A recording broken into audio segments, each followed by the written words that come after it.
So welcome to my kitchen garden.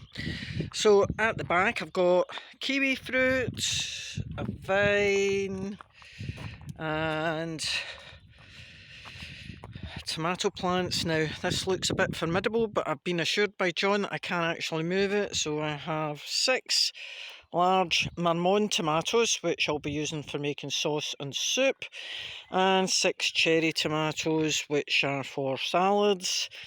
And there's a couple of red peppers and one of them's yellow, I think, which came out quite well.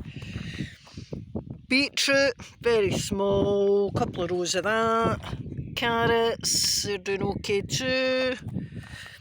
And parsnips. Now, I wasn't very lucky with parsnips last year, so I've put in 4 rows. So we'll see how that goes.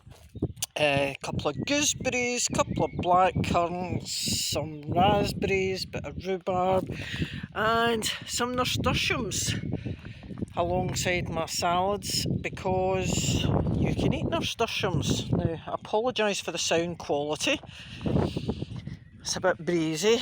Strawberries, got a couple of plants, so they're doing alright.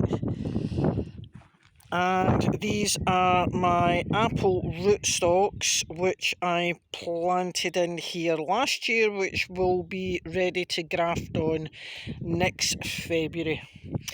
So what else have I got?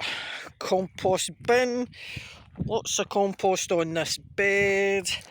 This is new, never tried this before. This is a sweet potato, so I'm going to see how it does.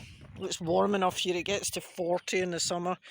And I have got 3 butternut squashes, and I made extra sure when I was doing the blooming seeds this year that I got the right thing, because last year I got some giant yellow pumpkin thing, and I got about 5 or 6 pumpkins off it, but they were far too big to be used for making soup. So this is my kitchen garden. Supposed to be sheltered from the wind by all these cypresses that the last owner planted, but we still get a lot of wind.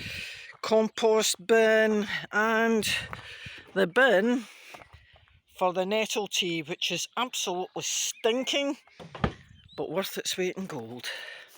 Thanks for watching.